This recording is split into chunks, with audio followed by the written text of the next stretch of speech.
السلام علیکم ورحمۃ اللہ۔ جی میرے پیارے محترم بھائی، آپ نے پوچھا ہے، مشہور واقعہ ہے، رابعہ بصری ایک ہاتھ میں آگ لے جا رہی تھی، ایک ہاتھ میں پانی کا پیالہ تھا۔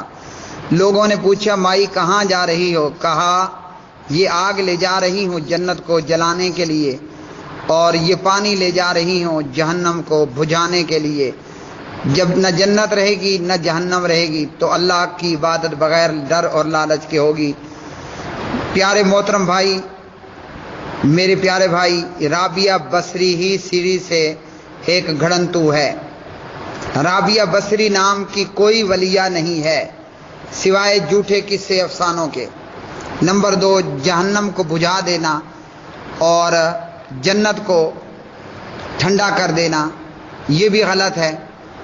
اللہ رب العالمین نے سورہ الف لام میم تنزیل السجدہ کے اندر فرمایا،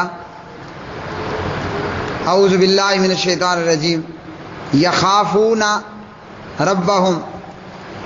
اللہ رب العالمین اس سورہ مبارکہ کے اندر، جو کہ میرے پیارے بھائی پارہ نمبر 21 کے اندر ہے، اور پیارے نبی صلی اللہ علیہ وسلم جمعے کے دن فجر کی نماز کے اندر اس سورہ مبارکہ کی تلاوت کیا کرتے تھے۔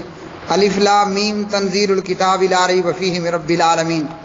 اس سورہ مبارکہ میں اللہ رب العالمین یہ ارشاد فرماتے ہیں، تتجافی جنوبہم عن المضاجع یدعون ربہم خوفا وطمعا ومما رزقناہم ینفقون۔ یہ آیت نمبر ہے 16، آیت نمبر 16۔ ایمان والوں کے پہلو ان کے بستروں سے دور رہتے ہیں، یعنی رات کو سوتے ہی نہیں رہتے، کھڑے ہو کر نماز پڑھتے ہیں۔ اللہ کو پکارتے ہیں تو کیوں پکارتے ہیں؟ خوفاً و طمعاً، جہنم کے ڈر سے، جنت کے لالچ میں۔ تو میرے پیارے بھائی، رابعہ بصری چلی جنت کو آگ لگانے، جہنم کو بجھانے۔ تو مومن اللہ کی عبادت کرتا ہے اللہ کے عذاب سے ڈر کر، اور اللہ کی رحمت، اللہ کی جنت کی لالچ میں۔